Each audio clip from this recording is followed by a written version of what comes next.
Bonjour tout le monde, je vous retrouve dans une ambiance frénétique à Madrid. Le lendemain de la Coupe du Monde, vous voyez la joie frénétique du peuple espagnol suite à la victoire à la Coupe du Monde. Donc il y a des drones dans le ciel, des hélicoptères aussi qui surveillent tout. C'est un petit peu onirique comme ambiance. C'est pas quelque chose que l'on voit couramment, je dois dire. Les gens sont tous vêtus de maillots de l'équipe d'Espagne, enfin pas tous mais un certain nombre.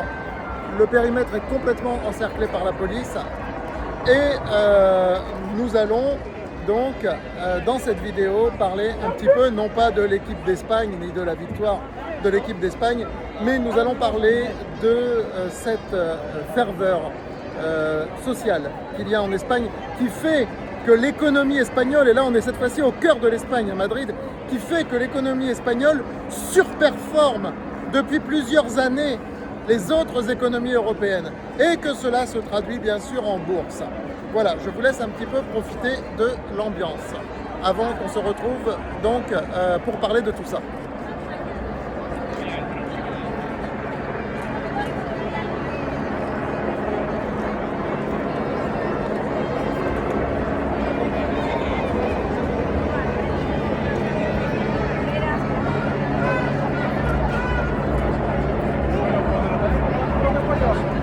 Et donc là, il est minuit à Madrid et comme vous le remarquez, les commerces, certains commerces sont ouverts, des supermarchés qui sont ouverts, des vrais supermarchés ouverts quasiment toute la nuit.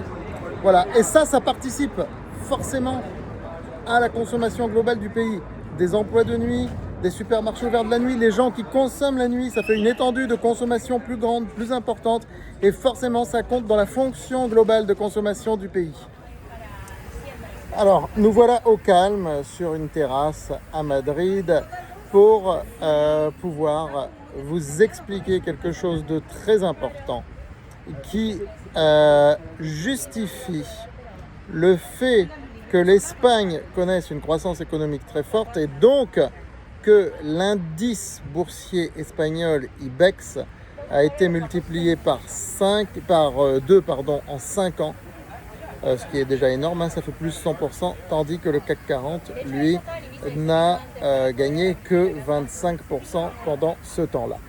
Alors écoutez, ce que vous venez de voir et que je vous ai montré en image, c'est plus fort que toute analyse technique, que tout graphique, que toute analyse fondamentale ou ce que vous voulez. C'est la réalité du terrain, c'est l'observation sociologique, c'est ce que font les gens.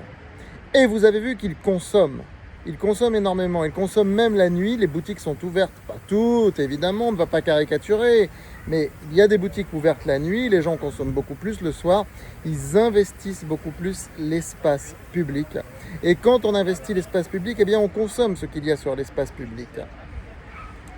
Le résultat, c'est en Espagne une consommation à peu près de 30 000 € par an par habitant, contre 22 000 € en France, alors que le revenu moyen est plus élevé en France qu'en Espagne. Voilà, c'est ce qu'il en ressort.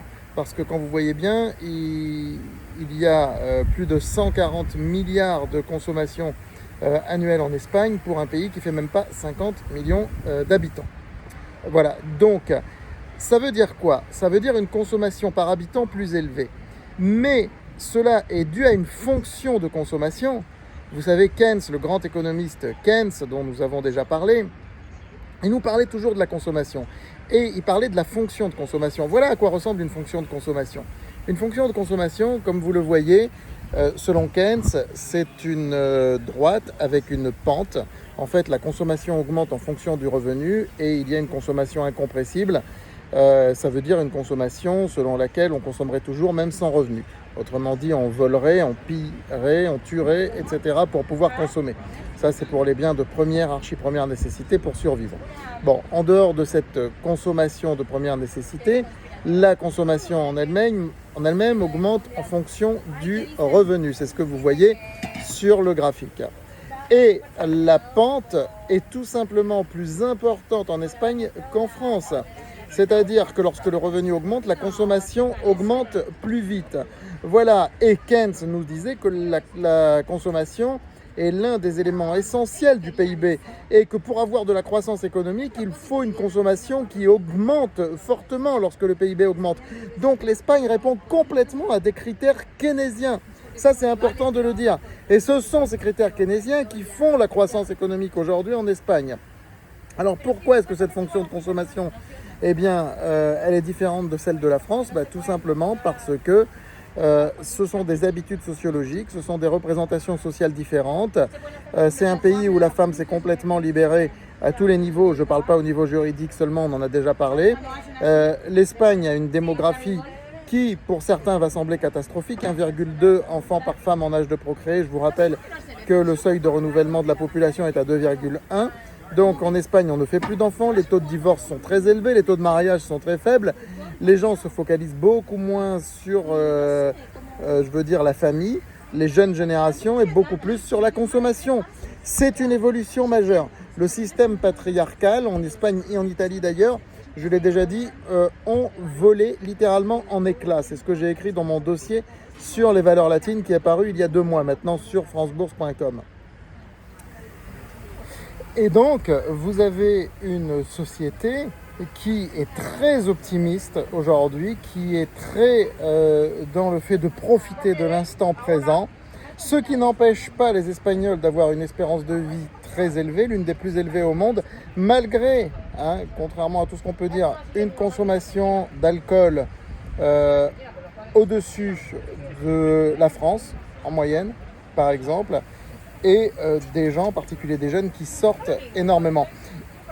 Tout ça, plus la frénésie populaire, et on le voit bien avec la Coupe du Monde, mais la Coupe du Monde, les retombées ne vont pas durer très longtemps, au bout d'une semaine ça va être fini. Ça participe à cette fameuse fonction de consommation espagnole, qui est bien au-dessus des autres fonctions de consommation. Et Keynes nous disait, la croissance économique, c'est la croissance de la consommation, plus la croissance de l'investissement, plus la croissance de la dépense publique. En France, c'est quand même beaucoup la croissance de la dépense publique. En Espagne, je ne dis pas qu'il n'y a pas de dépense publique, mais il y a aussi de l'investissement. Et des investissements directs étrangers. Facebook, par exemple, qui a investi dans des data centers gérés par Merlin Properties, une valeur que j'ai recommandée. J'en dirai pas plus ici, les abonnés à francebourse.com savent de quoi je parle. Toutes ces évolutions font qu'aujourd'hui, l'Espagne est un pays où il y a une forte croissance économique. Elle est un peu la locomotive de l'Europe aujourd'hui. C'est ça qu'il faut bien voir. Et puis encore une fois, je le répète, les Espagnols n'ont pas le problème des Français avec leurs boîtes, leurs entreprises. Repsol est apprécié en Espagne alors que Total Energy est détesté en France. Ça, je l'ai dit plein de fois, je le répète. Voilà, écoutez, j'espère avoir expliqué en utilisant la fonction de consommation de Keynes, ce qui se passe en Espagne. Pourquoi en grande partie l'Espagne va si bien, avec des chiffres à l'appui, comme je vous l'ai montré.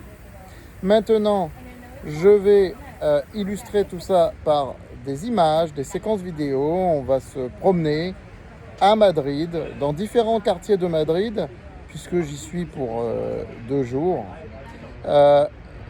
Et vous allez pouvoir vous faire une idée vous-même. Des vidéos donc de Madrid, sans mes commentaires, j'en ai assez dit, je me tais, vous n'avez plus besoin de m'entendre. Là, j'étais sur un rooftop, comme on dit. Vous voyez, je vous montre un petit peu. Donc, c'est un rooftop au centre de Madrid. Vous voyez, il y a des ventilateurs partout, etc.